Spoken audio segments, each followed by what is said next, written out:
सोलापूर विधान परिषदेसाठी आज मतदान प्रक्रिया जी आहे ती पार पडते। मतदानाला काही वेळापूर्वी सुरुवात जी आहे ते झालेली आहे आणि या निवडणुकीमध्ये बार्शीचे माजी आमदार राजेंद्र राऊत हे भाजपकडून उमेदवार आहेत, तर त्यांच्या विरुद्ध वसंतराव नाईक जे आहेत ते राष्ट्रवादी काँग्रेस शरद पवार गटाचे उमेदवार आहेत।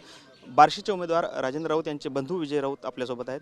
नाना, खरं तर निवडणूक अतिशय चुरशीची पाहायला मिळाली होती। शेवटच्या टप्प्यामध्ये अनेक दावे प्रतिदावे जे आहेत ते करण्यात आलेले होते, काय सांगा?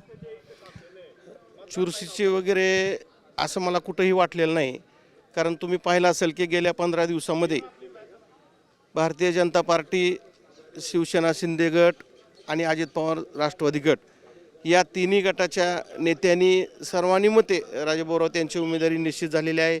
असं कुठल्याही तालुक्यातनं या उमेदवारीला विरोध झालेला नाही, तुम्ही सर्व मीडिया लोकांनी पाहिलेलं आहे।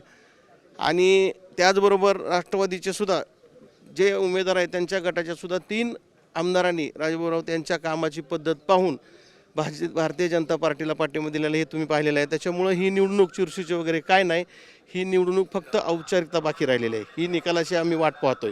निश्चितपणानं 500च्या पुढं मतं घेऊन राजेभाऊ हे विधान परिषदेवरती जाणार आहेत, हा माझा ठाम विश्वास आहे। कोणाकोणाचा पाठिंबा जो आहे तो विरोधी पक्ष असतील किंवा इतर पक्षातल्या लोकांचा आपल्याला मिळालेला आहे? सर्वच स्तरातून आम्हाला पाठिंबा मिळत आहेत। आमचे बार्शीतले सुद्धा विरोधी नगरसेवक आमच्या संपर्कात रात्रीपर्यंत होते, त्यांनी सुद्धा आम्हाला पाठिंबा, कारण त्यांनीही बघितलेला आहे बार्शी तालुक्यामध्ये विकास फक्त राजेभाऊ राऊतच हे करू शकतात आणि आता त्यांना जिल्ह्याचा विकास करायचा आहे। त्याच्यामुळे राजेभाऊ राऊतसारखं नेतृत्व विधान परिषदेमध्ये जाणे गरजेचं आहे।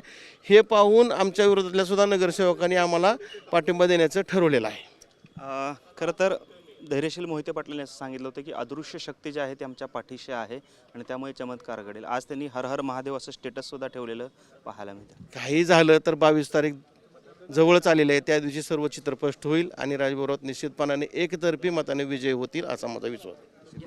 आपण पाहतो या ठिकाणी की राजेंद्र राऊत यांचा विजय जो आहे तो 500पेक्षा अधिक मतं घेऊन होईल असा विश्वास जो आहे तो त्यांचे बंधू विजय राऊत यांनी केलेला आपल्याला पाहायला मिळतो। कॅमेरामन विनोद उमनाबादकरसह सागर सुरवसे, TV9 मराठी, सोलापूर।